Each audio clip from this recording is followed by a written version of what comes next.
Good afternoon. This is Brianne Mansfield, and I'm going to be talking to you about how DNPs can navigate through ethical dilemmas and strategies they can use to provide them when dealing with situations in patient safety, quality care, or policy development. According to the ANA, the core function of healthcare is to provide the best possible clinical care to individuals, families, and communities. DNPs thrive in providing quality patient care because they incorporate humanities in the context of a person's health needs.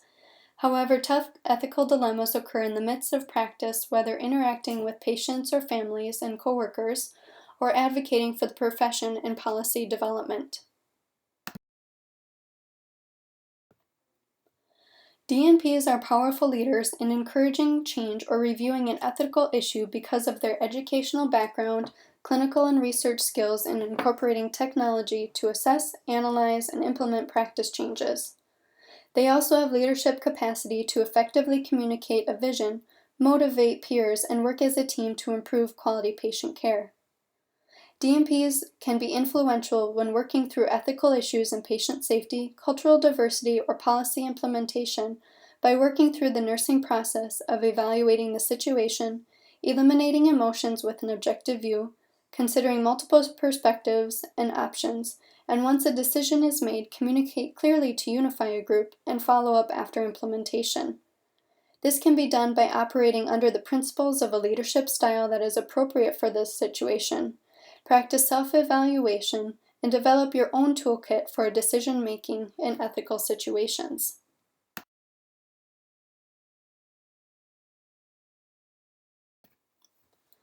Leadership theories help to utilize the philosophies of leadership to empower others in their desire to enable good practices. Leaders are able to establish a direction and influence others to follow that direction. They motivate people towards a shared goal. To do this, transformational leadership is a good theory to follow. Transformational leaders are able to establish trust and credibility, able to build relationships, and motivate people to contribute their energy and resources. From here, DNPs can manage, direct, and apply those collective resources to accomplish the group's mission or task in healthcare delivery. Some internal characteristics of transformational leaders: they are charismatic, self-motivated, intellectually curious, they challenge assumptions, and they give attention to individuals and focus on their needs.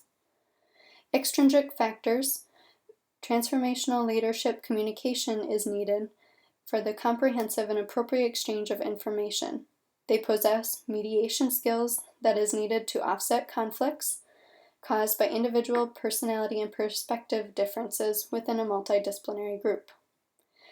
Pearson Smith states, "The DNPs are equipped with specialized knowledge and skills in all aspects of medical research, legal, and business ethics relevant to evidence-based practice and research."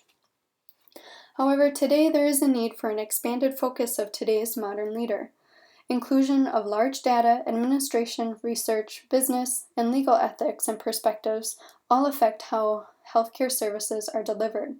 Transformational leaders are able to utilize data to influence change or connect many perspectives to solve patient quality and safety outcomes. Transformational leadership is a great model because it encourages open communication, seeks alternative problem-solving techniques, and connects the concerns of patients, peers, and organizational perspective. However, transformational leadership may be up in the air, and thus transactional leadership is the other half to the full leadership scope of the DNP. Transactional leaders are in the moment and can provide leadership in 4 styles. Contingent reward is constructive and proactive and is held in the highest regard. The laissez-faire and management by exception passive is seen as the least effective leadership style. Together, the transactional and the transformational leadership styles offer a full range of leadership, and the DNP can choose which leadership style is most appropriate for the situation at the micro and macro levels in a healthcare institution. These principles help guide DNPs in how to interact with others most effectively. The first strategy is to remember the code of ethics. These provide a nursing lens, and the DNP is first and foremost part of the nursing profession, and they are bound by these codes. These codes help communicate what we do, specifically what the nursing profession brings to patient care. The ANA, ICN, and the Social Policy Statement are all great resources. They are nurse-derived, specific goals to promote health, prevent illness, restore health, and alleviate suffering. Chisholm stated, meeting these goals for individuals and groups may require anticipatory proactivity, which means analyzing the status quo or proposed policy changes for their likely effects. It means ethical perception or discernment, not right and why, and moral agency, the actions towards change.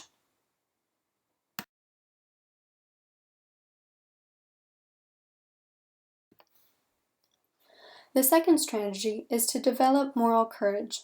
Lockman said, DNPs possess characteristics of leaders who hold true to their beliefs and convictions. This can be found in the acronym of CODE. C means courage. This encompasses the nurse's knowledge of the situation, their emotional control, their management of risk, and the ability to address assertively in a moral problem. O is obligations and to adhere to the code of ethics stated previously. D means danger management.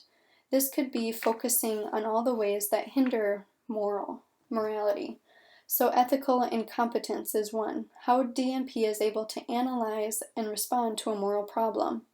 Some suggestions are to create a story that defines the situation, to self-soothe, which means eliminating emotion from the situation, recognizing your professional obligations, and to develop risk tolerance, which means being content with a certain amount of uncertainty in order to handle the situation. The last E is expression and action component. This fosters honest, direct, and communication and expresses appropriate feelings in the situation. This is also where a DNP can develop the art of negotiation. Along with moral courage, DNPs can practice ethical fitness and develop self-knowledge. DNPs should reflect on their values and beliefs of their own thoughts and actions. They should attempt to understand and account for the prejudice and biases found. This means understanding the environment. What are your resources? What are the triggers? Drawing a line. What is the line that you will not cross? And this can help to evaluate solutions without crossing that line. Labs describe that it is a fitness. The effort in trying to develop ethical fitness is more important than the years of being a nurse. Continuing to evaluate and reflect upon your practice will develop self-knowledge and help in the hows and whys of why you hold a certain perspective and aid the DNP in ethical decisions.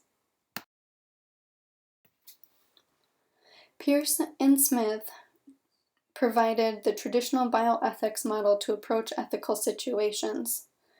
This includes identifying and analyzing ethical dilemmas and the ways in which these impact patient care. Evaluate ethical methods of decision-making and engage in ethical decision-making process. Evaluate the process from both personal and organizational perspectives and develop an understanding of how these two perspectives may create conflicts of interest. Identify areas in which personal conflicts may arise and propose solutions or actions to resolve them. Understand the purpose of an ethics committee in an organization and possibly serve on one. Finally, the DNP should assume accountability for the quality of one's own practice. Another strategy is to use a framework for decision making. There are many frameworks that can be used as a template or guide in problem solving in ethical situations. Here are two examples of frameworks that ultimately follow similar paths. The Mercola Center for Applied Ethics is well structured and easy to use. First, you recognize a moral issue, identify and include stakeholders.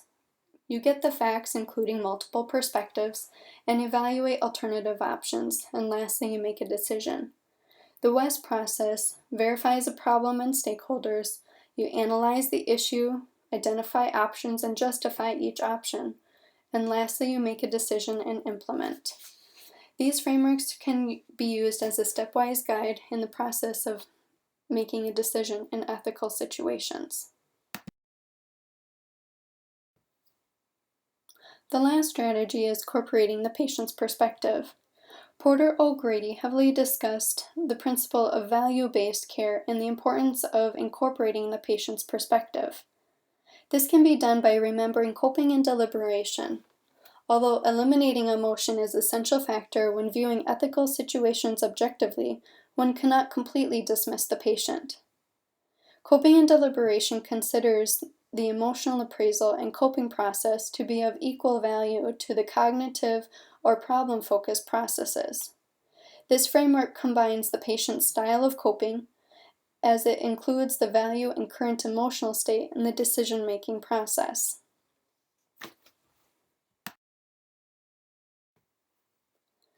In summary, DNPs need to develop their own toolkit to use as a guide in ethical dilemmas encountered in patient care, quality management, or policy development. Using a leadership theory helps to expand the nurse's perspective and function at the full scope of leadership. Two theories, transformational leadership and transactional leadership, can both be used at the micro and macro levels. Always remember to fall back on the code of ethics, as these are guiding principles and standards used in patient care delivery. The modern healthcare organization is expanding and incorporating multiple disciplinary perspectives, including business and legal, is more important than ever before. Self-reflection and knowledge help to develop the skills of moral courage and ethical fitness. This takes time and effort, but will allow the DNP to communicate their perspective and effectively evaluate others. Using an ethical decision-making framework guides the team when working through the ethical decision. Lastly, acknowledging and including the patient's perspective is something that cannot be completely dismissed. These are a few strategies and pearls of wisdom to keep in mind when working through ethical decisions in patient care delivery, organizational structure, or healthcare policy development.